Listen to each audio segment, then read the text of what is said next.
방송에서 제공하는 투자 정보는 투자 판단에 대한 조언입니다.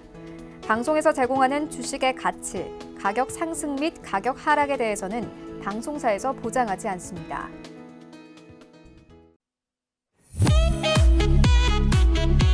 안녕하세요. 투자의 참맛을 보여드립니다. 투자의 맛 진행의 도지은입니다. 오늘부터 또 월요일부터 금요일까지 여러분들에게 다양한 투자의 방법 알려드리고 있는데요. 오늘은 화요일 날 특별히 선재 위원님께서 화요일 날 앞으로도 인사드리게 됐습니다. 일단 이렇게 예고편을 해드리고요. 선재 위원님 같은 경우는 한 수 앞을 보는 위원님인 거 모두 알고 있으시죠? 해외 선물은 무엇보다 앞을 보는 게 중요하다라고 말씀해 주셨으니까요. 해외 선물에 대해서 낯설지만 공부해보고 싶다라고 생각하시는 분들 지금 바로 채널 고정해주세요. 그럼 본격적인 시작에 앞서서 투자 유의사항도 알려드립니다. 본 방송에서 제공하는 정보는 투자 판단에 대한 조언일 뿐 해당 주식의 가치나 수익률을 보장하진 않습니다. 또 투자의 맛은 자본시장 통합법도 준수하고 있는데요. 1대1 투자 상담, 유사 수신행위, 무인가 영업행위, 불법 대여계좌 홍보 및 가입 권유 등 모든 불법 사항 엄중히 금지하고 있습니다. 참고 부탁드릴게요. 그럼 앞으로 화요일을 책임져 주실 선재 위원님과 함께 잠시 뒤에 돌아오도록 하겠습니다.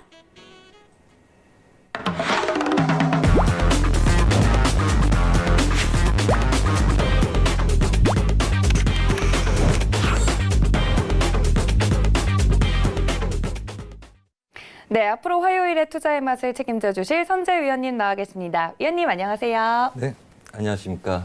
네, 한 주 동안 화요일로 옮기셨는데 네네. 또 화요일 날 나오게 되신 소감 어떠세요? 화요일이 더 많으세요? 우선은 뭐 다른 전문가님 뭐 스케줄이 좀 어려우시다 그래서 뭐 우선은 좀 더 뭐 조정할 수 있는 여분이 제가 있기 때문에 그냥 제가 언제 나와도 나는 자신이 있다. 예, 그렇죠. 뭐 매일 매매하는데 뭐 언제든지 뭐 상관이 있습니까? 그래서 우선은 뭐 그렇게 됐습니다. 그래서 화요일 날 뭐 목요일 날 하는 거는 또 이제 뭐 한 주간의 움직임 그다음에 금요일을 준비하고 뭐 다음 주까지 뭐 보여드린 거 있지만 또 화요일 날 하면 월요일 날 움직임 보고 이번 주 전체적인 흐름들 같이 예상하면서 볼 수 있기 때문에 또 오히려 더 좋을 수도 있다고 보고 있습니다. 네, 언제 보더라도 나는 매일매일 리딩하고 있기 때문에 자신 있다라고 선재 위원님께서 말씀을 해주셨습니다. 더욱더 믿음이 가는데요. 많은 분들께서 해외 선물에 대해서는 아직도 낯설고 조금 어렵다라는 편견을 가지고 있으신 것 같습니다. 하지만 선재 위원님과 함께라면 여러분들도 해외 선물의 고수가 될 수 있다, 투자의 참맛을 맛볼 수 있다라고 말씀드릴 텐데요. 이런 선재 위원님과 함께 하실 수 있는 방법 설명드립니다. 투자의 방법은 여러분들의 참여로 이루어지고 있는데요.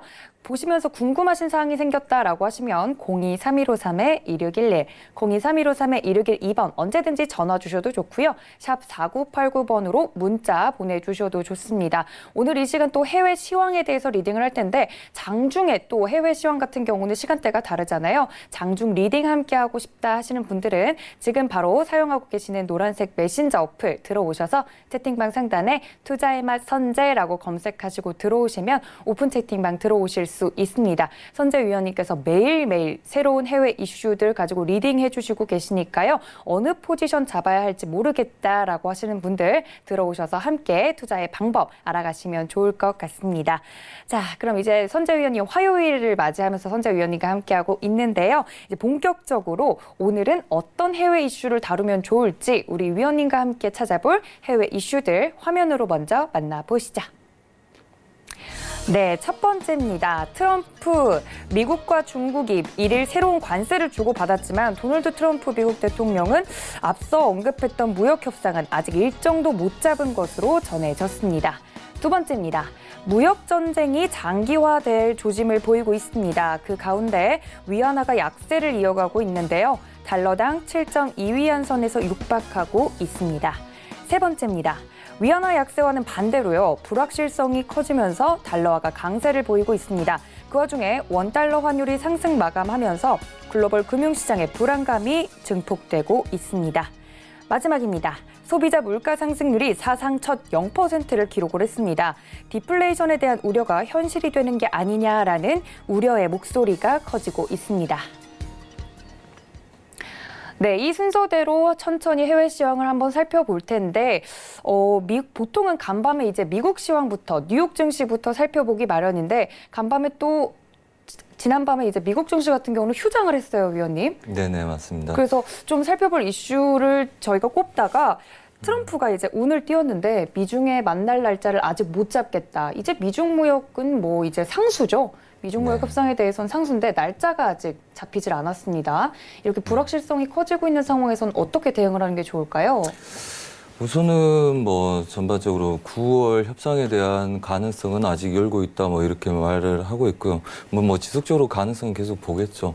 하지만 뭐 미국이 관세를 물면 또 중국도 뭐 15% 관세를 물면 저희도 또 5% 관세를 밀고 밟으면 우리도 꿈틀거린다. 그렇죠. 그래서 뭐 이런 과정에 놓여 있는데 사실 전반적으로 시장은 아직은 계속 불확실성이죠. 그래서 실제 어제 뭐 이제 마감이 좀 일찍 됐지 않습니까? 2시에. 근데 마지막에 뭐 종가로 마지막 미는 것도 있었는데 뭐 저번 주에도 뭐 말씀드렸겠지만 뭐 고점에서 실제적으로 나스닥이 좀 더 위를 치긴 했었습니다. 하지만 저희가 7,650 지수 그다음에 최대 7,600 지수까지 매도를 열고 본다. 저번 주 금요일에 말씀드렸죠. 네. 그래서 새벽녘에 저도 이제 회원님들하고 보시다가 누가 공방을 열어드렸는데 매수를 잡았다 그러더라고요. 그래서 제가 얘 위험하다. 그래서 위험하다. 오늘 보합으로 뛰더라도 갭 하락으로 시작될 거다. 그런데 그 말하는 도중에 갑자기 갭으로 무너지기 시작을 하더라고요. 그래서 이제 저희는 7,600 지수 지지력에서 반등을 노렸죠. 네, 저번 주 목요일에 말씀드렸다시피 7,600 지수는 굉장히 중요한 자리입니다. 그래서 7,650 지수하고 7,600 지수 나스닥 기준으로 이제 거기서 이제 반등을 주고 있는데 7,600을 무너뜨리냐 마느냐 그림들이고 아직은 뭐 매도가 있더라도 매도로 많이 갈 수가 없고요. 매수도 똑같겠죠. 그래서 아직은 혼조세의 관망장세다 이렇게 보시고 우선은 뭐 급등락이 있으면 그 그림들은 움직임들은 물량이 정리되는 포지션들이다. 뭐 이렇게 대비하시는 게 좀 더 나을 거라고 보고 있습니다. 네, 관망세로 보는 게 좋겠다라고 위원님께서 말씀을 해주셨습니다. 리딩하는 도중에 또 이렇게 하락이 나와줘서 바로 이제 수익을 내실 수 있었던 것 같은데 이런 리딩, 장중에 리딩 대응하는 게 굉장히 중요할 것 같다고 생각이 듭니다. 근데 중국과 미국의 일은 뭐 하루 이틀 일이 아닌데요. 중국은 협상의 중요성을 강조하면서도 또 미국에 대해서 관세 조정하는 거를 WTO에 제소를 했어요. 네. 이런 건 악재로 좀 반영이 될까요, 위원님? 우선은 뭐 그죠 분쟁에 대한 건데 그냥 저는 제 개인적인 주관적인 거는 좀 더 일련의 그냥 과정이다 이렇게 보고 있습니다. 아, 그냥 일련의 과정이다. 그렇죠. 뭐 중국은 제소를 하고 미국은 관세를 물고 중국은 거기에 꿈틀거리고 그래서 계속적으로 뭔가 도움을 요청하고 중재에 대한 이야기를 하는 거죠. 그러니까 공론화시키는 거죠. 어떻게 보면 중국 입장에서는 공론화시킨 거고 그다음에 미국도 아직 9월에 대한 협상 여지는 남아있다. 단 양보는 못한다. 그래서 뭐 사업가들의 딜하는 정책처럼 그렇게 뭐 우선은 일련의 과정 중에 하나라서 사실 큰 뭐 2, 3일 구간의 움직임을 보자면 우선은 아직은 그래도 기술적인 분석 자체를 중요시 보고 그다음에 그걸 악재로 해서 어느 구간을 뚫고 가는 이슈까지 보기에는 좀 무리스러운 그냥 일련의 평균적인 평범한 과정일 뿐이다. 저는 이렇게 보고 있습니다. 네, 어디까지나 그냥 일련의 과정일 뿐이지 뭐 그게 시장에서 큰 악재로 작용하기에는 좀 미미하지 않나라고 말씀을 해주셨습니다. 그럼 다음 의제로 넘어가 볼 텐데요. 아주 자연스럽게 미중 무역 전쟁이 장기화되고 있죠. 그 가운데서 위안화는 계속 약세를 띠고 있고 반대로 달러화는 강세를 띠고 있습니다. 위안화 같은 경우는 달러당 7.2위안 선에서 육박을 하고 있다고 하는데 8월 한 달 새에만 위안화 가치가 4% 정도 하락을 했다고 합니다. 근데 위안화가 계속 이렇게 하락을 하고 있으면 중국한테도 무조건 좋지는 않을 것 같아요. 네네. 양날의 검이라고 표현을 많이 하던데 그렇죠. 위안화가 떨어지면 이렇게 또 해외 선물 시장에선 어떤 영향이 있을까요? 아무래도 지금 사실은 이제 뭐 좀 제 주관적인 의견들이 많이 들어갈 수밖에 없는데 뭐 저번에 한번 말씀드렸다시피 위안화 자체는 7.2000대 그 구간 넘어가지 못한다 그래서 제가 타 방송에서도 8월 6일에 한번 말씀드렸다 그랬죠. 그래서 7.000대부터 7.200대까지 계속 보합된다. 근데 아직도 오늘 또 차트 한 번만 보여주시면 굉장히 감사하겠고요. 네. 그러면 차트를 보면서. 오늘 그림들도 지금 이 구간에서 제가 말씀드렸고 저번 주에 와서 여기서도 한번 말씀드렸죠. 그래서 얘를 하더라도 정착해서 날아가는 걸 우리가 배팅할 수는 없습니다. 그리고 결론부터 말씀드리자면 저는 우선은 7.16 7.50까지 눌릴 거라고 보고 있고요. 그다음에 장기적으로는 다시 7.1000대까지 다시 부합된다 이렇게 보고 있습니다. 그래서 7.200 때는 추가 돌파하는 걸 우리가 볼 수 없고, 그다음에 뭐 이렇죠. 뭐 실제적으로 이걸 안착을 하려면 굉장히 큰 구조의 싸움들이 나와야 된다고 봅니다. 그리고 미국도 가만히 있지 않을 거고요.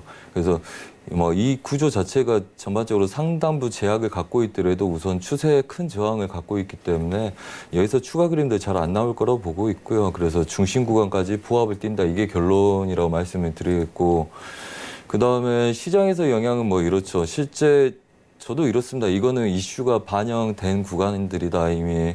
그래서 여기서 혼조세를 띄는 걸 그냥 다른 시장들도 무역 분쟁에 대한 걸 관망하는 자세로 뭐 부합 구간에서 위나 아래를 돌파하는 시도를 하는 구간이지, 여기서 뭐 추가적으로 약세를 띈다면 뭐 우리 국내 이슈에도 영향을 줄 거고 뭐 굉장히 큰 영향을 주겠지만, 실제적으로 아직까지 돌파해서 크게 시장에 방향성을 줄 만한 이슈라고 가정을 두고 싸우기는 좀 이르다는 생각이라서, 아직은 제가 보는 대로 우선은 7.200대에서는 추가적인 그림이 나오지 않을 거고, 그 다음에 얘네들을 맞고 매도를 보는데 거기서 추가적으로 상단부 제약에 큰 돌파가 있다면 그때는 리스크 관리 그냥 들어가는 게 낫겠죠. 그래서 그거에 대한 우려나 뭐 생각은 할 수 있으나 지금 구조에서는 좀 이른감이 없지 않고 아직은 관망이다. 뭐 이렇게 보고 있고요.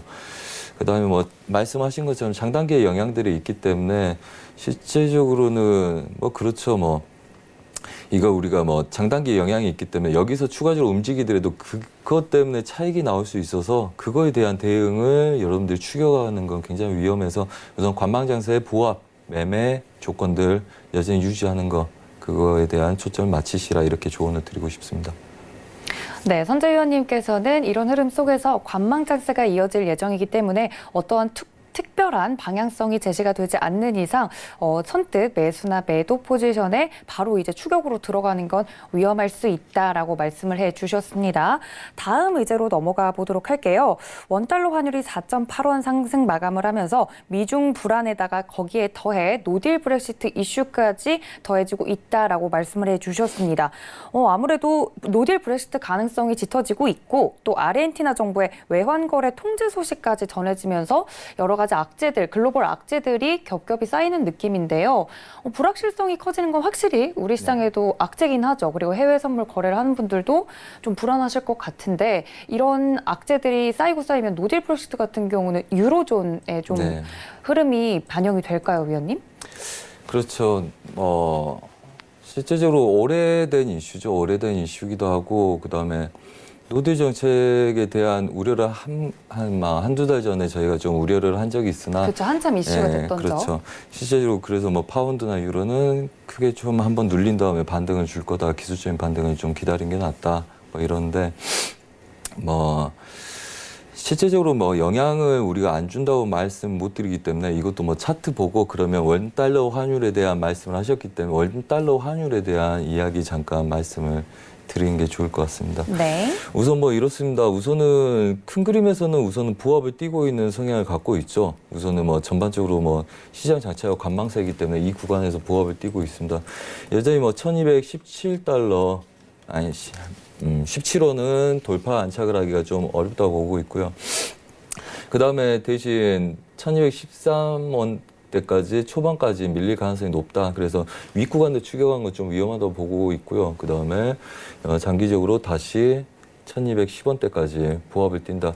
우선은 1213원이 지지력입니다. 지지력에 매수 시도를 하고 있으나 1217원을 안착을 해서 위에서 노는 구조는 안 나올 거라고 보시는 게 낫고요. 우선 추세선 자체는 이 정도의 그림들이다. 이렇게 이해하시면 될 거고, 그 다음에 아직은 1213원대는 단순히 지지라인에서 움직인 게 아니라 실제적으로 부하권의 중심 매물대이기 때문에 이 구간에서 지진하고 좀 환율 자체가 올라가고 있지만 1217원 자체를 넘어가는 그림들은 보지 않으시고 그냥 걔네들은 저항이다 이렇게 고려하시고 1213원대 다시 장기적으로 1210원대까지.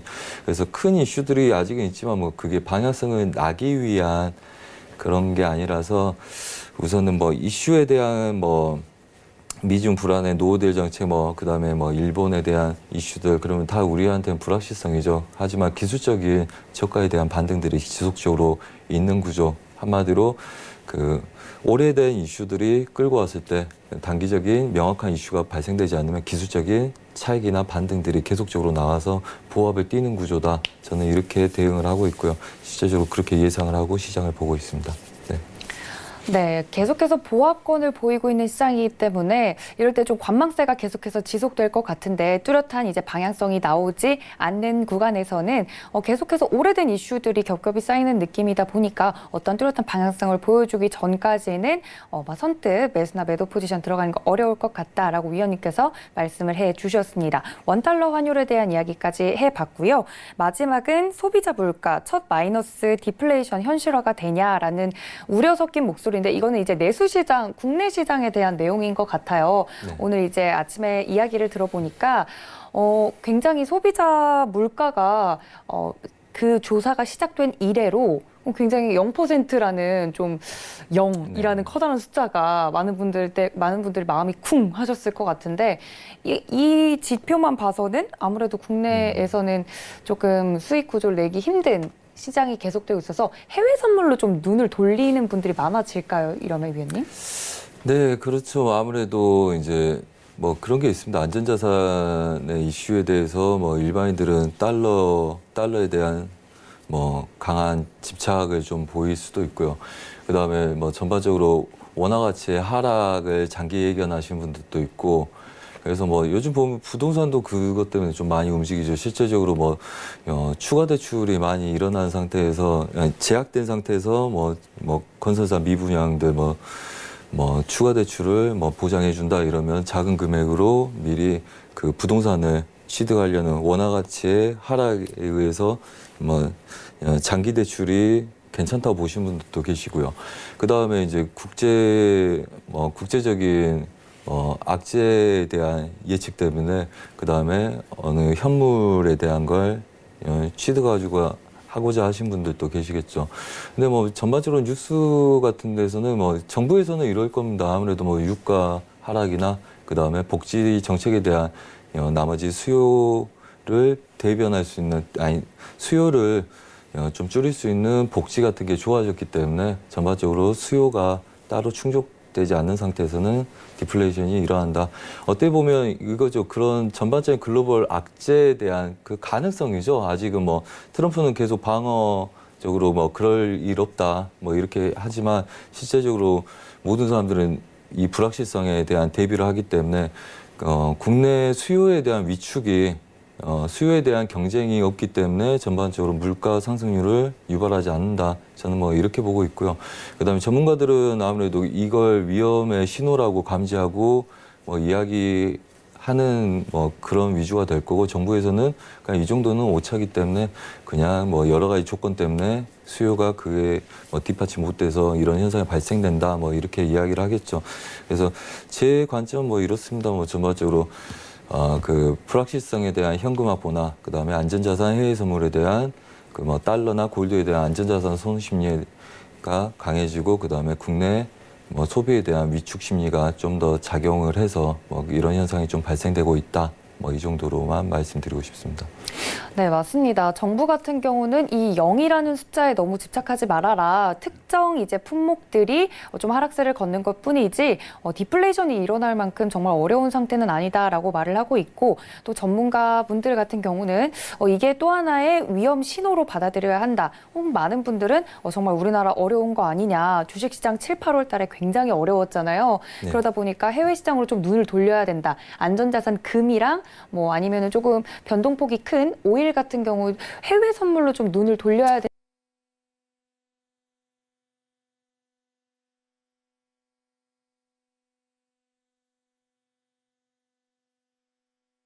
자산 저번에도 말씀드렸지만 너무 많이 오른 상태에서 골드도 저번 주에 제가 나온 다음에 눌림목을 좀 기다리시라 했는데 그 다음날부터 아마 눌렸을 겁니다. 근데 실제적으로 우리가 사고 팔 때 수수료가 나가죠. 20% 이상 반등하지 않으면 실제적으로 수수료나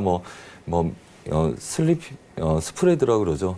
매수 가격과 매도 가격 차이 때문에 그 정도의 수익이 실제적으로 안 나는 것처럼 실제 뭐 해외 선물 하시면 여러분들이 이제 달러를 사서 통장에다가 매매를 안 해도 갖고 있을 수 있기 때문에 또 많은 분들이 큰 금액을 넣어놓고 매매는 그냥 뭐 좋은 때 한두 번 건드리고 달러를 확보하는 자금으로 뭐 쓰신 것도 있고 해서 꼭 뭐 해외 선물 거래를 안 하시더라도 그 계좌 융통에 대한 그다음에 달러의 직접적인 매입에 대한 뭐 그런 과정들이 있을 수 있고 그다음에 아무래도 뭐 좋은 게 좋죠. 뭐 아무래도 지금 상황도 뭐 미국 지수들 그다음에 달러 그다음에 뭐 미국에 관련된 모든 종목들이 우위를 차지하는 것처럼 이머징 위험자산 안전자산의 배팅보다는 또 이머징 국가와 그다음에 선두 국가들에 대한 그런 배팅들이 있기 때문에 그거에 대한 가능성 그다음에 뭐 계속 악재만 나와 있는 국내 이슈에 대한 그런 위험한 장을 계속 받쳐내는 것보다는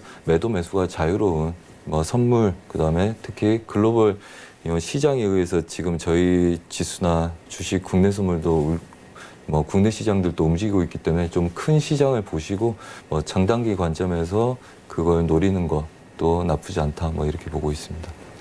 네, 맞습니다. 이렇게 국내 시장이 안 좋을 때 해외 선물에 대해서는 조금 더 변동폭이 크고 양방향성이 보장이 된 선물에 대해서 많은 분들 이제 많은 관심과 뭐 많은 궁금증이 있으실 텐데 이렇게 장중에 리딩을 함께 전문가님과 따라오시면 해외 선물에 대한 좀 접근성이 높아지지 않을까 싶습니다. 선재 위원님과 함께 장중에 리딩 받아보실 수 있는 방법 알려드릴게요.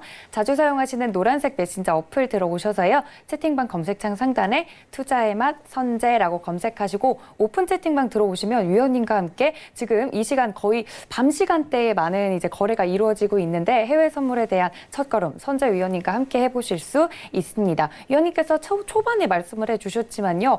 말씀을 하는 그 순간에도 반등이 나와서 굉장히 많은 수익을 볼 수 있었다라고 아까 말씀을 해주셨는데 혼자 처음 이제 해외 선물을 다가가기에는 어려움이 크잖아요. 진입장벽이 큰 해외 선물 선재 위원님과 함께 해보시면 더욱더 좀 더 발빠르게 대응해 보실 수 있지 않을까 싶습니다.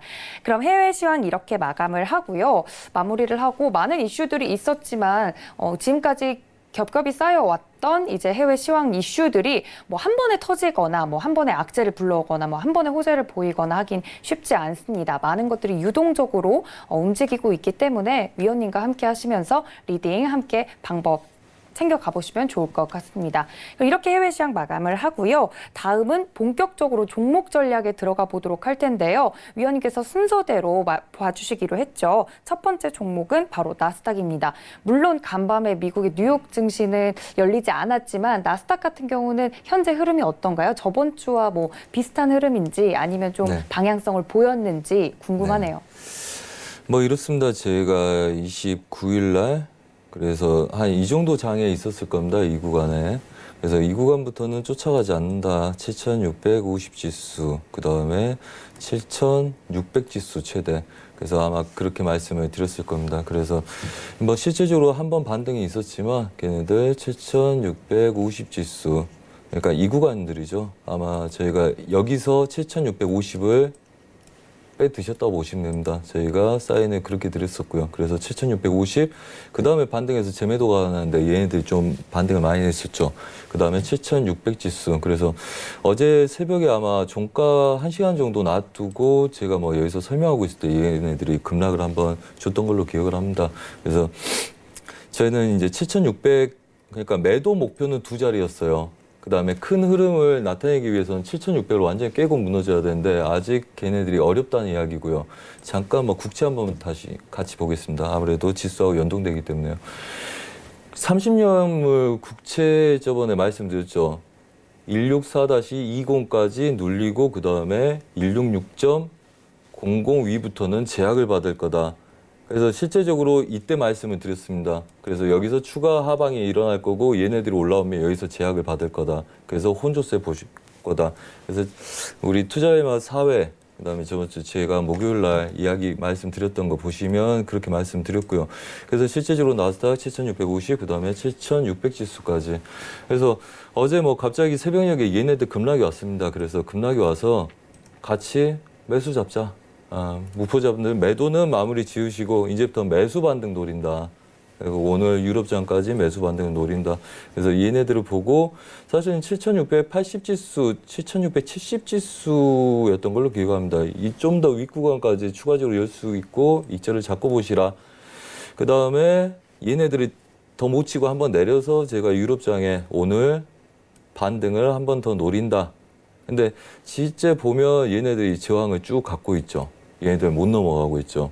그래서 아직까지는 여기서 제가 오차를 잘못 봤을 수 있기 때문에 아래 구간도 지지력들 보고 얘네들 돌파 추가적으로 없으면 우선은 추가 매수는 보지 않는다. 그래서 삼각 수렴 본다. 그래서 오기 전에 얘네들 아래 구간에서는 매수다. 그래서 저도 한 계약만 더 매수 잡고 반등 부합을 보겠다. 그래서 제가 방송국 오기 전에 여기서 매수를 한번 드렸었고요. 그래서 혼조세를 보시고 혼조세 벗어난 다음에 보시라. 그럼 뭐 똑같은 이야기입니다. 지금은 제가 저번 주에 말씀드렸던 매도 목표 끝으로 반등 구조에 추가 고점 높이지 못하고 추가 하방도 없는 삼각 수렴 구간에 놓여 있다.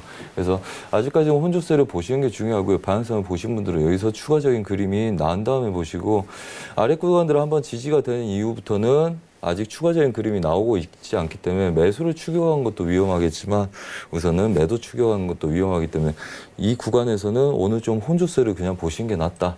그래서 항상 중요한 건 그겁니다. 뭐 세력들이 우리를 속이든지 아니면 우리가 속든지 그러면은 오차, 그 다음에 가격에 대한 방향성, 그 다음에 움직이는 타이밍이죠. 근데 실제적으로 지금 보면 타이밍이 언젠지를 모르는 게 가장 큰 관건입니다. 트럼프 대통령이 어느 시점에 트위터에 어떤 이슈나 뉴스를 내보내면 그게 시장에 영향을 주기 때문에 다들 롱포에 그다음에 파동이 긴 파동이 나오지 않는 거죠. 지금도 보시면 한 번 친 다음에 부합의 반등 아니면 두 파동 이상이 잘 나오지 않고 있습니다. 그렇기 때문에 그 타이밍조차 아직은 확신을 갖기 어려운 구간들이기 때문에 짧은 손절에 부합 대응이 유리하다. 그리고 말 그대로 우리가 보는 대로 흘러왔기 때문에 그다음에 지금부터 대응은 부합 대응이 맞기 때문에 이 삼각 수렴에 대한 대응을 보시고 그다음에 중간 라인 지지력들 1차 저항에 대한 구간들 체크하셔서 수렴 대응하시라 이렇게 말씀드리겠습니다. 네, 맞습니다. 트럼프 대통령의 트윗 같은 경우는 뭐 제3의 경제 지표가 아니냐, 경제 지표보다 어찌 보면 더 강력한 시장에 영향력을 행사한다라고 말씀들을 많이 해주시는데 언제 트위터를 쓸지 모르잖아요. 그래서 네. 항상 긴장을 하고 있어야 되는데 이런 타이밍에서는 짧은 손절 대응이 중요하고 보합권 흐름이기 때문에 어떤 뚜렷한 방향성을 보이지 않고 있기 때문에 7,600선, 1차 저항선이나 이런 선들을 지켜주는 것이 굉장히 중요하다. 라고 위원님께서 말씀해 주셨습니다. 나스닥 같은 경우는 그렇고요. S&P 500 같은 경우는 흐름이 어떤가요, 위원님? 네, 아무래도 뭐 나스닥하고 S&P 뭐 비슷하다 보시면 되죠. 그런데 방향성은 뭐 크게 보면 비슷하시다고 보시면 되고요. 네. 그 다음에 저번 주 목요일 날도 뭐 똑같이 말씀드렸겠죠. 네. 정확히 제가 2,900 지수까지 되돌림 본다 이렇게 말씀드렸습니다. 어차피 나스닥 매도를 받기 때문에 얘도 매도를 말씀드렸겠죠. 네. 그래서 그 수치를 제가 2,900 지수까지 그러니까 짧은 손절 잡고 대응하시다가 빠지면 2,900 지수 되돌린 것까지만 보시면 된다. 우선 그렇게 말씀드렸고요. 우선은 얘네들도 보면 추세 지지력을 갖고 있죠. 현재 상태 갖고 있다고 보시면 되고 그다음에 상단부 제약도 여전히 갖고 있죠. 그래서 완전하게 수렴 똑같은 그림으로 들고 있고 중간에서 멈춰 있는 그림들 아닙니까? 그러면 매수를 쳤던 뭐 세력들, 그 다음에 매도를 쳤던 트레이더분들, 그래서 이 구간 중심 매물대에 놓여 있는 애들이기 때문에 지금 상태에서 방향성을 보는 것보다는 여튼 뭐 수렴 안에 있다고 보는 게 낫겠죠. 그래서 단타를 시작하더라도 방향성을 보시겠다 그러면 돌파 이후에 그 다음에 짧은 손절이 나으시고요.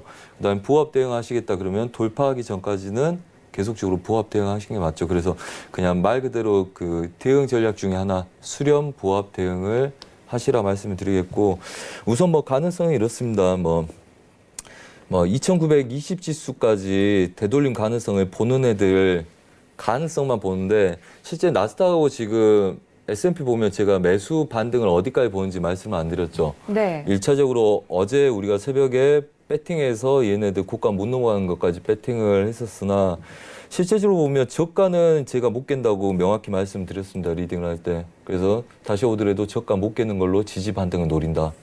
그리고 중요한 거는 어제 찍었던 그러면 2915 지수, 이 지수를 추가적으로 넘어갈 수 있느냐에 대한 싸움이겠죠. 실제적으로 차트를 보면 나스닥은 추세 저항을 정확히 지키고 있는 싸움이었고, 얘네들도 이렇게 보자면 이 구간 저항을 만든 다음부터 급락했던 구간 저항, 그다음에 그 저항을 못 뛰어넘고 있죠. 그러면 중요한 건 아래를 깰 수 있느냐의 매도 싸움과 그다음에 이 구간을 다시 안착을 해서 전체 보합을 뛸 수 있느냐의 매수 싸움이 있을 거라고 봅니다. 어차피 시장은 보면 이 구간들, 그러니까 뭐 고점을 넘어갔다가 내려온 애들은 전반적으로 저희가 볼 때는 고점에 대한 실패다. 그래서 하방을 테스트한다 이렇게 보는 건데, 어떤 반대적인 입장에서 보자면 매수 시도를 하고 싶은 세력들이 있었다. 그래서 한 발짝 물러난 거다 이렇게 볼 수 있는 거다. 항상 양면성입니다. 그래서 이제 복잡한 거죠. 자, 그렇게 보자면 여러분들 단순하게 얘네들 선을 긋고 보시더라도 이 구간들 지지력들 강해 보이죠. 이 구간들 가로 저항점들 강해 보이지 않습니까? 뭐 떨어졌을 때 한 번씩 받쳐줬던 애들, 그 다음에 넘어가고 싶어서 급등을 보였던 애들, 그 다음에 다시 밀렸을 때 또 받쳐줬던 아이들, 그 다음에 빠졌을 때는 저항을 해줬던 아이들. 자, 그러면 이 지수 자체는 굉장히 강하다는 거죠. 그러면 지금 방향이 설정이 안 돼 있어서 이렇게 혼조세를 띄고 있을 때는 여러분들은 두 가지 생각을 할 수 있겠죠. 자, 얘네들은 이거 지지하고 전체 보합을 계속 앞으로 뛸 거야. 하나. 첫 번째, 분석이 안 된 상태에서 일반적인 시각으로 보자고요. 자, 두 번째, 야, 고점을 시도하다가 아래 하단부를 계속 체크하고 있다. 추세 못 넘고 얘네들을 추가 빠질 수 있다. 그래서 아래쪽 보합을 뛸 수 있다. 그러면 상식적으로 얘네들을 크게 두 마디로 나눠서 본다는 이야기입니다. 우리가 이게 맞든 틀리든 두 가지 마디로 보고 대응을 해야 되겠죠. 그러면 아래 하단부 지지력. 그래서 총 두 마디를 갖고 있고 전체 보합을 뛸 수 있는 그림들이다. 자, 그러면 그 조건은 중요한 거 이거죠. 내가 매도를 시도하겠다 이러면, 그러니까 대응은 이렇습니다. 이 리스크를 내가 감내할 수 있냐. 10만 원을 벌기 위해서 만 원을 투자해야 될 때가 있고 10만 원을 벌기 위해서 1,000원을 투자해야 될 때가 있죠. 그래서 그 상대적인 내 리스크에 대비해서 얼마나 수익이 날 거냐를 보는 거죠. 우리가 대응할 수 있는 건 이겁니다. 가능성을 보고 걔네들 리스크, 내 수익에 대비해서 리스크가 적냐 많냐. 내가 손절을 잡아야 되는데 내가 잡을 손절 구간이 너무 멀면 못 하는 거죠. 하지만 그 리스크에 대한 가능성이 있어 보이는데 걔 리스크가 적다. 그러면 우리는 할 수 있는 거라고 항상 말씀드렸습니다. 자, 그렇다면 이거죠. 지금 구조에서는 이 삼각수렴 하단 분야, 상단 분야 어디를 뚫을 거냐. 이게 중요하죠. 명확하게 수렴이니까. 그래서 돌파 보신 분들은 뚫은 다음에 지지력을 보고 들어가시고요. 아래 하단부도 뚫은 다음에 저항이 다시 뚫고 오지 않는지를 보고 가시면 됩니다. 그때는 이미 추세가 깨지기 시작한 시점이기 때문에 아무래도 확률이 굉장히 높아질 거기 때문에. 그 다음에 단지 이제 보합을 쌓으실 분들은 오전 내내 얘네들이 짧은 구간 보합을 띄웠죠. 근데 미장을 앞두고 다시 이 좁은 구간 보합을 띄겠다고 싸우기는 리스크가 크죠. 보합을 뛴다 그래도 한 10만 원 내외에 배팅만 하는 게 상식적으로 맞죠. 그러면 효용성의 가치는 좀 떨어질 겁니다. 똑같은 손절을 잡고 하는데 계속적으로 작은 보합을 쌓을 필요는 없죠. 그걸 미장을 앞두고. 그럼 이제부터는 삼각수렴을 벗어나는 애들 배팅을 하는 게 좋습니다. 자, 그래서 오늘 추가적으로 이 지지력 하단부가 무너지면 매도에 대한 관점을 가지시고, 그 다음에 이 구간이 길지 않습니다. 그래서 최대 상단부, 그 다음에 최소 매물대 중심, 그 다음에 얘네들 돌파한 이후에는 돌파, 중심 혹은 최대 손절 하단부에서 방향성을 보시는 게 더 낫다. 이렇게 말씀드리겠고, 항상 지금 아직까지는 시도하고 있는 애들이기 때문에 미장 때 뉴욕장, 그 다음에 시카고장까지 열려서 방향을 나고 한번 지지를 해준 애들이 확인이 된다면 걔네들 그때 방향성을 보시면 된다. 이렇게 말씀드리겠습니다. 네, 차트를 보시면서 자세히 설명해 주시니까 더 큰 그림으로 보니까 방향성이 확실히 보이는 것 같은데요. 시황을 앞서서 저희가 얘기해 드리긴 했지만 시황을 가지고 이 차트의 방향성을 이야기하기에는 아직도 너무 불확실성이 크고 많은 이슈들이 점철되어 있어서 이렇게 접근하는 것보다는 기술적인 기술적인 반등을, 기술적인 분석을 통해서 차트를 바라보는 게 어떨까라고 위원님께서 차트 보시면서 자세히 설명을 해주셨습니다. 그 지지선을 정말 깰 수 있을지 없을지에 따라서 방향이 달리하니까요. 많은 분들이 미장 시작과 함께 좀 그 방향성을 잡는 데 있어서 어려움이 있으시다면 우리 선재 위원님과 함께 리딩해 보시면 훨씬 방향성 잡기 좋으실 것 같습니다. 다음은 S&P 500까지 봤으니까요. 우리 위원님이 아주 즐겨 보시는 크루드 오일이죠. 오일 같은 경우는 따로 시황이나 뭐 이슈가 없었는데 오일 같은 경우는 이럴 때 어떻게 방향성을 잡아야 할까요? 네. 잠깐 죄송한데 제가 말 빼먹은 게 있어서 좀 전에 네네. 그럼요. 네, 지수에 대한 반등 이야기하다 제가 잠깐 빼먹은 것 같아요. 하나라도 빼먹으면 안 되니까요. S&P 반등을 그래서 2920 지수까지 오늘 가능성을 열고 보시라고 말씀드리겠고요. 1차적으로. 그래서 위로 뚫을 가능성이 있다고 보고 있습니다. 그래서 저가를 깨지 못하고 얘를 뚫을 가능성이 있기 때문에 매도를 치지 마시고 뚫은 다음에 추가적인 그림들 1차, 그 다음에 오늘 얘 돌파하는지를 봐야 되기 때문에 우선 이 구간까지 확인할 가능성이 높고 그다음에 나스닥도 똑같은 지지력의 반등 매수 쪽 시도가 계속 있을 거기 때문에 아래쪽 하단부 깨지 않고 우선 지지되고 이 수렴을 위쪽으로 뚫은 거에 대한 가능성의 배팅을 좀 더 보시라 말씀을 드리겠고요. 그다음에 방금 질문하셨던 크루드 오일 말씀드리겠습니다. 죄송합니다. 자, 우선 그렇습니다. 뭐 크루드 오일 제가 뭐 이제 크루드 오일 많이 손대긴 한데 최근에는 또 이제 지수도 많이 손댔던 것 같습니다. 뭐 이렇습니다. 크루드 오일 이제 저희가 하도 많이 손대서 저도 이제 뭐 좀 이제 우리가 뭐 봤는지 좀 봐야 되는데 우선은 57.10까지 우리가 원래 매수를 열기로 했었습니다. 매수를 열기로 했으나 얘네들이 좀 힘이 없어서 56.60 저항의 그 위부터는 매도 관점을 보기 시작하고 계속 얘네들도 보합 대응을 했었죠. 자, 그래서 이제 56.60 때부터는 매도 대응을 했었고 그 다음에 그 전에는 이제 계속 매수 대응을 하고 있었죠. 매수 대응을 하다가 얘네들은 저항에 매도 대응을 하고 짧게 봤었습니다. 그 다음에 다시 이제 반등들이 좀 어중간해서 그 초보분들은 54. 잠시만요. 제가 좀 자리값들이 헷갈리네요. 54.40 그렇죠. 자, 이 구간에서 저희가 어제 40까지 매도로 빠질 가능성도 있으니까 기다렸다가 매수 반등 잠깐 노린다. 그래서 뭐 30, 40만 원 빼먹고 나왔는데 중요한 건 이렇습니다. 오늘 그렇다면 얘네들이 57달러를 안착하지 못하고 그 다음에 54.40대가 눌리기 시작했었습니다. 제가 아까 마이크 잡고 올 때 30대 부근에 있었기 때문에요. 그래서 실제적으로 얘네들이 오늘 90을 깨는지를 봐라. 사실 저는 얘를 깨고 매도로 완전히 쏟아질 그림은 아직 못 보겠다. 대신 54달러를 깨는 그림 나올 거다. 그러면 지금 시점에서 그걸 테스트하고 있단 말이죠. 그리고 뭐 실제적으로 30개 정도가 더 밀렸기 때문에 얘네들은 90대 저항에서 채널로 계속 꾸역꾸역 누르고 있는 애들이죠. 자, 그렇다면 이 그림들은 지금 채널로 유지가 되고 있었습니다. 54.90 한마디로 55.05 자, 한 가지 빼먹은 게 있죠. 저희가 반등 누렸을 때 55달러까지 매수를 보고 그 다음에 55달러부터 55.0305 맞고 매도를 돌린다고 그랬죠. 그래서 우선 보합해서 추가적으로 어디 가는지 본다고 그랬단 말이죠. 그리고 오늘 다시 시도를 할 때 54.80 지지력에서 55달러를 추가적으로 시도를 해볼 거다. 그래서 얘네들 안착하기 시작을 하면 그때 매수를 본다. 그리고 80이 무너지면 다시 하단부를 끈다. 근데 얘네들이 보면 80대를 유럽장에 싸우다가 무너지기 시작을 했죠. 추세를. 그래서 아래 하단부를 계속 테스트하고 있는데 얘 말로는 정말 말 그대로 테스트입니다. 제가 볼 때는. 그래서 채널 구조를 유지하면서 테스트를 거치고 있는 거죠. 한마디로 추세를 급락으로 빼지 않고 있다는 이야기예요. 그래서 아직은 5차 구간일 가능성이 높기 때문에 추가적으로 54달러를 안착한 애들 매수로 인정하고 다시 보합 싸움이 유리하다고 보고 있고요.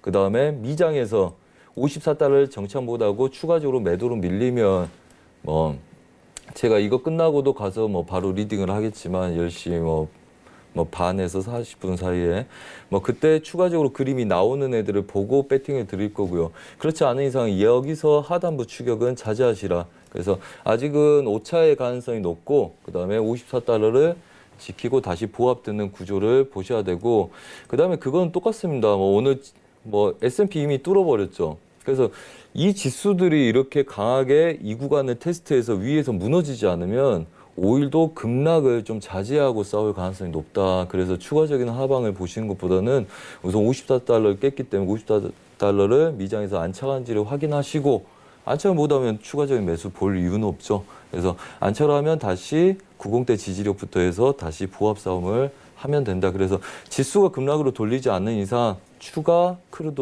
매도를 추격하는 거 자제하시라고 말씀드리겠고 우선은 90대 저항이 있는 상태에서 30개를 밀었기 때문에 지금 90대에서 뭐 또 급하게 그래 저가 다 끝났어 무조건 돌리는 거야 해서 90부터 00 사이에 쫓아가는 거 좀 자제하시고 하방 제약에서 단타를 보시던지 아니면 54달러 안착한 이후에 추가 그림을 보시라 뭐 이렇게 말씀드리겠습니다.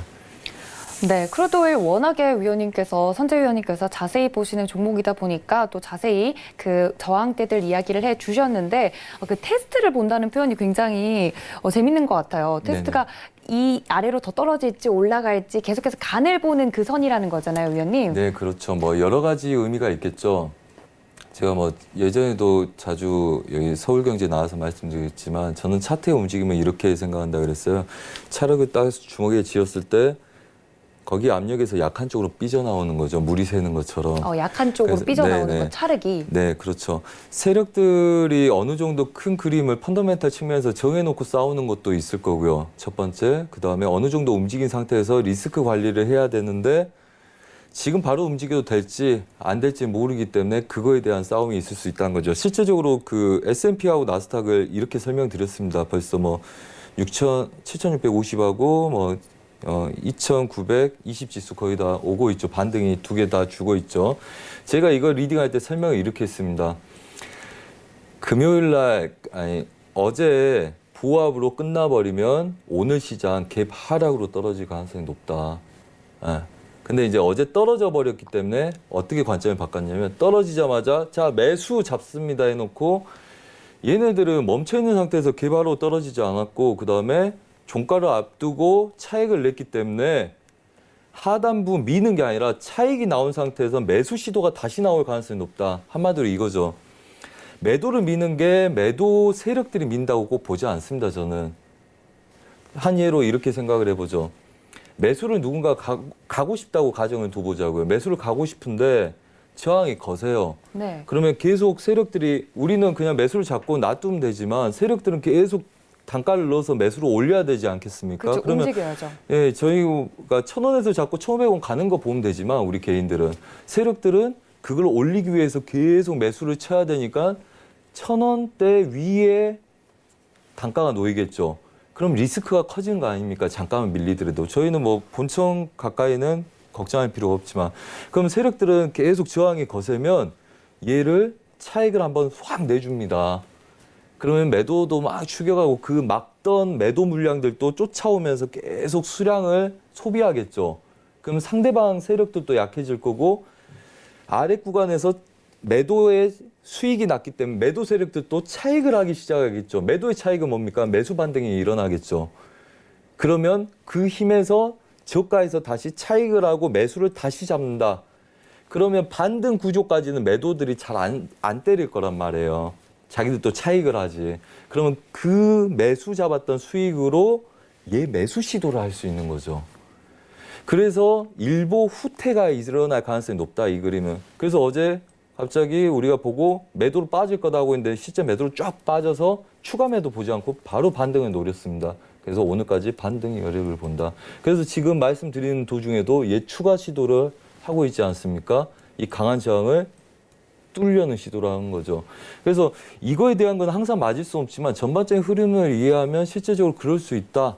뭐 우리가 사람 마음속을 다 알 수는 없지만 이 차트에 녹아나는 그 세력들의 관심사나 그 세력들이 원하고자 하는 걸 우리가 어느 정도 따라갈 수 있는 거죠. 거기서 가장 작은 손실로 배팅을 하고 남들이 알아채기 전에 수익을 내고 그 담보로 추가 배팅이 들어가는 거죠. 그래서 뭐 차트에 대한 거는 그렇게 뭐 약한 쪽으로 싸우다가 움직이는 차트들이 있고 정해놓고 움직이는 차트들이 있기 때문에 항상적으로 양봉 뜬다 해서 매수다, 음봉 뜬다 해서 매도다 이렇게 볼 게 아니라 전체적인 흐름에 대한 이해도를 좀 더 높여서 싸우는 게 중요하다. 뭐 이렇게 말씀드리겠습니다. 네, 위원님 설명을 들으니까요. 왜 추격 매수나 추격 매도를 하면 안 되는지 더 확 와닿는 것 같습니다. 이렇게 오일까지 알아봤고요. 다음은 골드입니다. 많은 분들이 아무래도 저번 주에도 말씀을 해주셨지만 골드가 금 가격이 굉장히 많이 올라서 지금이라도 따라서 매수 포지션을 들어가야 되는 거 아닌가라고 많은 분들이 착각을 하시지만 그럴 필요는 없다. 그게 오히려 더 위험하다라고 말씀을 해주셨잖아요. 네네, 맞습니다. 골드 같은 경우는 여전히 같은 흐름으로 봐야 할까요? 네, 그렇습니다. 그때 29일 날 제가 왔었죠. 그러면 딱 이 자리입니다. 제가 방송 끝나고 나서 아마 급락이 왔을 거라고 예상을 하고 있습니다. 딱 시간이 그렇죠. 자, 그때 말씀드릴 때 이랬습니다. 1526달러 지지력도 중요하다. 그래서 근데 장기적으로는 골드는 매도 관점을 갖고 있다, 출렁거리는 거. 얘를 깰지 안 깰지는 모른다. 하지만 위에서 눌러서 그 수익으로 깨는 건 볼 수 있다. 뭐 이렇게 말씀을 드렸죠. 그 장기적으로는 아래 구간까지 내려올 수 있기 때문에 조심하셔야 된다. 이 말씀을 드렸는데 지금 혼조세죠. 그래서 그때 말씀드렸던 1526달러까지 얘네들이 왔었습니다. 우리도 뭐 매도 매수 관점 계속 돌려서 얘네들을 잘 봤었는데 자, 지금 구조 그렇습니다. 뭐 지수도 그렇고 국채도 그렇고 다 보합이지 않습니까? 그리고 중간 정도 저항에서 혼조세를 띄고 있죠. 실제적으로 정확하게 중심은 이 구간이겠으나 지금 중심을 가지고 혼조세를 띄고 있는 거죠. 애들이. 그래서 단기 가로저항점들이 이 구간에 있을 거고 이렇게 혼조세를 띄고 있다. 이렇게 보고 있고요. 그 다음에 이제 여러분들이 분봉을 보셔야 됩니다. 이렇게 되자면 전반적으로 뭐 1540달러에 다시 1535달러의 매도 가능성을 보고 있는 애들이 있을 거고요. 그 다음에 아래 하단부가 지지가 됐기 때문에 이 구간들 1535달러. 제가 사인을 이렇게 드렸습니다. 오기 전에, 생방송 들어오기 전에 얘네들은 매수 시도를 하고 있다. 그래서 얘네들 넘어간 애들. 그래서 오전 중에는 1536달러 1차 목표로 매수를 드렸고요. 얘네들. 그 다음에 여기서 5차 구간인데 추가 매수를 볼 거다. 그래서 롱포의 매수는 괜찮다. 그래서 매수로 오늘 드렸습니다. 그리고 제가 방송국 오기 전에 이 구간에서 1530 그죠? 이 구간입니까? 네, 이 구간일 것 같습니다. 1538달러 지지력에서 여러분들 매수 잡으라고 말씀을 드렸죠. 오기 전에. 그래서 1538달러를 넘어갔다. 얘네들은 36달러 목표를 찍고 38달러 넘어간 애들이기 때문에 눌림에서 이 구간들 매수를 잡아라 해서 제 리딩 들으신 분들은 얘 매수 잡으셨을 겁니다. 그리고 얘네들은 밀리더라도 1535달러 여기서 지지 매수를 기다리면 잡히지 않을 거다. 하지만 얘네들 배팅에서 잘못됐을 때 얘네들 보는 게 맞지 얘네들 안 무너질 걸로 보고 여기서 배팅 들어간다. 1539달러부터 38달러 지지를 해서 매수 배팅이 들어간다. 자, 지금 고점을 높이기 시작했습니다. 근데 지지 못하고 밀리기 시작하죠. 차이나는 부하권 매매 전략이 유효하다 이렇게 보시면 됩니다. 그래서 아래 하단부를 다시 체크하러 올 가능성이 높기 때문에 지금 시청하고 계신 분들, 매수 잡으신 분들 익제로 한번 하시고 그다음에 뭐 롱포에 대한 거는 계속 출렁거리는 걸 봐야 되기 때문에 이렇게 고점 테스트하고 눌리는 애들은 한번 끝내주시고 그다음에 오늘 부합 하단부를 다시 겨냥하러 올 때 그때 대응하시라. 그리고 초보분들은 재매수는 1535달러 이상에서 잡는 거 배제합니다. 여러분들. 뭐 좀 이따가 끝나고 나서도 리딩하러 가겠지만 여러분들 1차 저항이 얘네들 지지되는지 안 되는지 봐야 되겠으나 여기 잡았는데 얘네들 밀리면 그냥 매매 오늘 꼬입니다. 그래서 보수적인 자리 매수 대응하시고 매수는 정리 단기적으로 좀 마감을 하시는 그림들 말씀드리겠습니다. 좀 이따 뵙죠. 네, 골드에 대해서도 이렇게 자세히 설명을 해주셨습니다. 아무래도 이 생방송이 끝나고 나서 우리 위원님께서는 본격적으로 무료 오픈 채팅방 들어가셔가지고 이제 리딩을 더 자세히 해주실 예정이기 때문에요. 더 궁금하신 분들은 오픈 채팅방 들어오시면 되겠습니다. 마지막으로 저번 주에도 너무 시간이 없어서 못 봤는데 분명 유로화에 관련된 이슈가 오늘 또 있었기 때문에 유로 FX를 안 볼 수가 없을 것 같아요. 아주 짧게만 혹시나 이제 뭐 영국의 파운드화가 약세를 보이고 있고 이런 흐름들 때문에 보고 싶으신 분들 있으실 수 있잖아요. 네. 유로 FX 흐름 짧게만 볼게요. 유로 FX 굉장히 저는 유로 FX가 저를 제일 괴롭히고 있었습니다. 사실 정말요? 반등을 노리고 추가 반등을 보는데 얘가 1차 자리에서 계속 무너지는 겁니다. 지금 뭐 상황이 별로 좋지 않기 때문에 그렇고요. 그다음에 달러 인덱스가 굉장히 강하죠. 그래서 추가적인 눌림들이 있고 그래서 매도로 빠지면 반등 노리고 아 괜찮습니다. 한번 싸워볼 마음입니다. 추가적인 그림을 저는 좀 보겠습니다 하면 또 밀려 있고 그다음에 약수익하고 끝내고 반등 좀 노리겠는데 하고 또 추가적인 그림을 보고 있으면 또 밀리고 뭐 계속 이러고 있었단 말이죠. 물론 이제 뭐 한두 분 저랑 이제 좀 크게 하신 분은 한두 분 뭐 같이 하고 계신데 나머지 분들은 어제도 다 익절이 끝나버린 상태고요. 자, 결론은 이렇습니다. 전반적으로 저가를 낮추면 하방 경직에 지속적으로 하단부를 체크하고 반등을 주는 그림입니다. 근데 반등 자체가 세지 않습니다. 유로화 약세와 그다음에 영국에 대한 악재들이 여전히 상존해 있기 때문에 그렇고요. 대신 이 구간에서 우리가 매도를 쫓아갈 수는 없습니다. 달러 인덱스 보신 분들은 제가 이렇게 말씀드렸습니다. 99.50대까지 반등을 더 열어놓고 달러 인덱스가 그 구간까지 오면 그때 유로 매수를 노린다. 한마디로 이 구간들 추가적인 하방 경직에 대한 지속적인 하방 테스트가 있을 수 있기 때문에 그거는 반등이 작아서 그렇습니다. 계속적으로 보면 지금 채널로 얘네들이 밀리고 있는 상태이기 때문에 얘네를 좀 뛰어넘었다 해서 바로 돌파 안착을 우리가 볼 수 없는 상황이기 때문에 하단부들 한 번씩 신저가를 낮췄을 때 짧은 구간 되돌림이나 아니면 완전하게 이 구간들 다 안착한 이후에 보시는 게 좀 더 안정성이 있다. 그래서 짧은 단타의 매수는 충분히 가능한데 항상 가다가 밀리기 시작하면 추가적인 돌파 있죠. 이렇게 반등 주고 반등할 거다 생각하면 한 번씩 밀린 그림이 있기 때문에 반대 매매의 매수는 짧은 손절로 오늘 1.09 70대 구간까지를 노려보시라 이렇게 말씀드리겠습니다. 네, 유로 FX까지 만나봤습니다. 많은 분들은 이제 주식장이 끝나면 투자는 끝이다라고 생각하시지만 해외 선물은 이 생방송이 끝난 다음부터 본격적으로 시작이 됩니다. 더 자세한 이야기는 투자의 맛 선재라고 오픈 채팅방 쳐서 들어오시면 들어오실 수 있고요. 1시간 동안 리딩 도와주신 우리 선재 위원님께 다시 한번 감사의 인사드립니다. 위원님 감사합니다. 네, 생방송은 여기서 끝나지만 선물 투자는 지금부터 합니다. 많은 분들 오픈 채팅방 들어와 주셨으면 좋겠고요. 1시간 동안 시청해 주신 여러분 고맙습니다.